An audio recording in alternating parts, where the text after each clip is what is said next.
If you think there's nothing to do in Newcastle and Lawrence County, then think again. Always stay connected to NCTV45 to receive the information on events going on in and around the area on a daily basis. Programs to view are Newswatch, The Morning Show, and Community Happenings. NCTV45 takes pride in bringing you the event and organization info that you want. NCTV45 is the #1 media source locally. NCTV45, anytime on your time. Hi, this is Hugh Coryea from NCTV45 News, the Veterans News here. Today I have Danielle Downings. Welcome to the show today, Danielle. Hey, thank you for having me. We know you're in the military. Why did you join the military? My story is probably a little unique. My family wasn't very military. My younger brother had joined the service a couple years prior. I had went into a recruiter's office. Weather was a little gloomy outside, and I always passed the recruiting building, and I thought, hey, maybe I'm going to stop here. No anticipation, no idea.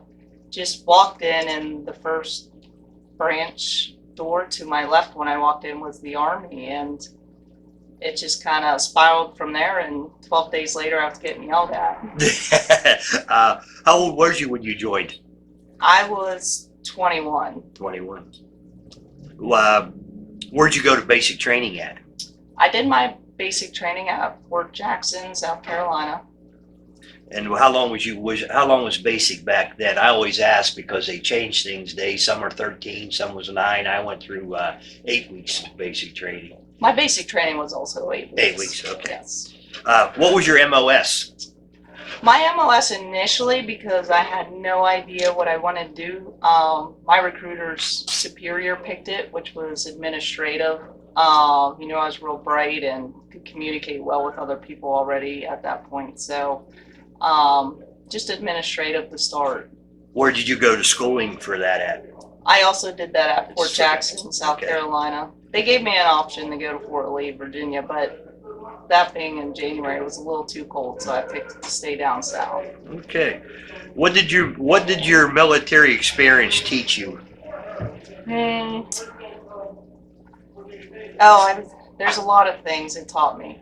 It actually, in a sense, taught me how to somewhat be more chill and relaxed and actually procrastinate a little bit. It's kind of ironic because I grew up with a few OCD tendencies. So things that I didn't think really mattered as much anymore. Like in the past, I wasn't able to leave my laundry in the washer or in the dryer and go shopping. I had to make sure it was done and taken care of before I left the house. And after I joined the service and came home, it's like, oh, well, that doesn't really matter that much anymore. There's bigger problems in the world, and not take life actually as serious. And I know for a lot of other people, they became more structured and in that sense. So for me, it was a little bit different, but it taught me more friendships, just how to communicate more with people, work hard, be motivated, be dedicated, just really strive to move forward and find out what's important. And I don't know what else. All right, how does your experience apply to your job and your life today? I would say there are times you have to be serious. It's a serious career. Early on, actually, I was taught from a coach. I played sports. He always said, practice how you play. I did use that in the military, and I was also taught that in the military as well. They use kind of the same motto, practice how you play. So when you go to do things, just repetition, just making sure you're capable of doing the job that you're asked to do.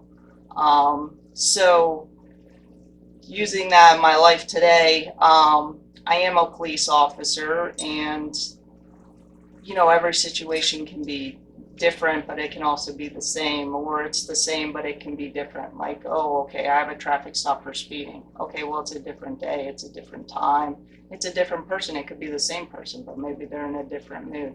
So just following what you've learned, and you just practice. You train, you take courses, and that's all those things we did in the military. You train, practice. Learn. You go, like I said, lots of classes, lots of courses, and that just prepares you to be educated, do the best you can, be the best at what you do. Mm-hmm. How long you been a police officer? I've been a police officer up here in Mercer County for 5 years now, almost Okay. 6 years, I think. Do you like being a police officer? Good question. It's a love-hate relationship. Days you love it, days you hate it. Yep. Some days you really do got to remind yourself why you do what you do, to see the good in people and actually help people and be there. And obviously, without getting into too many details, actually having to deal with some criminals sometime, and dealing with those situations appropriately. Yep. Now, would you encourage the younger kids today to join the military?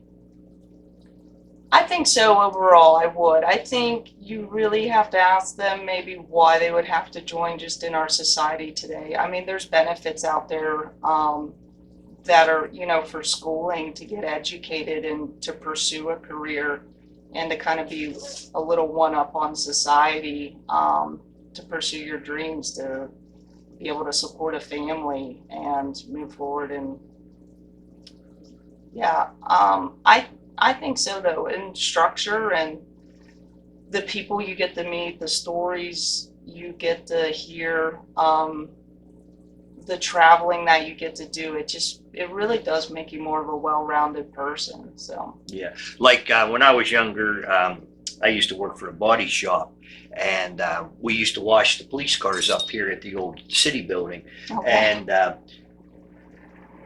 we had his name was Lieutenant Malley, and he took me underneath his wing because I was a fighter in school, and Okay. he really took me underneath his wing. And when I joined the military, I joined the Navy, Okay. and he really was all excited and that. And then when I come home from basic, I was a hometown recruiter. Mhm. So I used to have to go up to the police station and get the reports, the Okay. the criminal background check. So he used to, he was all excited for me, took me underneath his wing. That's good. Yeah, that would be another big reason why to join. I mean, it's just a positive, structured influence on young adults. And, if they're really not sure what they want to do in life, I mean, hey, why not be in an environment where you really can't get in any kind of trouble? But you can always come wash my cruiser anytime. Yeah.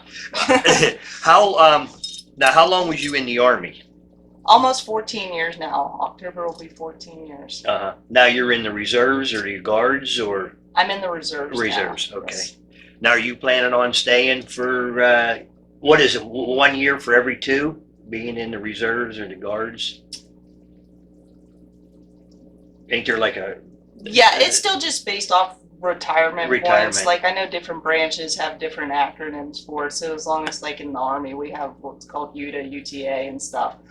So like we get so many points per drill. We're only required to, I think, have like 48 a year, but that's easy to get as long as you show up here once a month, like 2 weeks out of the year. You get just for being in the service that year, you get 15 right off the bat. Yeah. So it really all depends, like, and then like I have a little bit of active duty time. So I feel as a reservist, like I'm already with my active duty time, I have just as many, if not more, points than a 20-year reservist. Oh, okay. At this point, so. Have you ever been out of the country, or you always been stateside? I've always been stateside. I was mobilized stateside. I had a specific mission down at Fort Benning, Georgia, for a little over a year at one point. Okay. Is there anything else you'd like to share with us on today's show? I don't know. You asked the questions. Well, that's all the questions I got for today. Yeah, I think I don't know. Overall, I mean, I've met a lot of friends. I got a lot of stories. You know, you have different jobs. I didn't just do the administrative job. I've done a lot with like trucks and logistics and combatives and all sorts of different things. So just because you have one job, first and foremost, you're an 11 Bravo, which is an infantry, you know, for the Army. I know everybody has their different, you know, titles and stuff for that. But so you have to be able to do your skills and just be a soldier, show up first, and yeah. Okay. Well, I'd like to thank Danielle for show today. I want to give a shout out to some of the businesses that let us put the Vietnam Agent Orange Veterans Jar in today.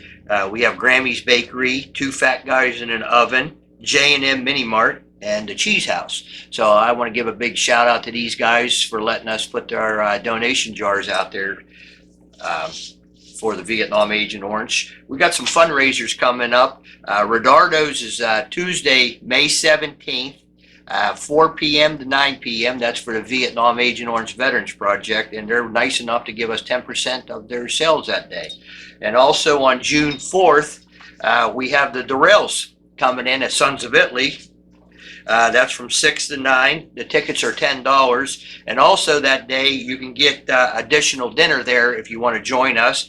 And also we're having to-go dinners that day too, from 11 to 4. So you can reach out to me at 724-651-6747. This is Hugh Coryea from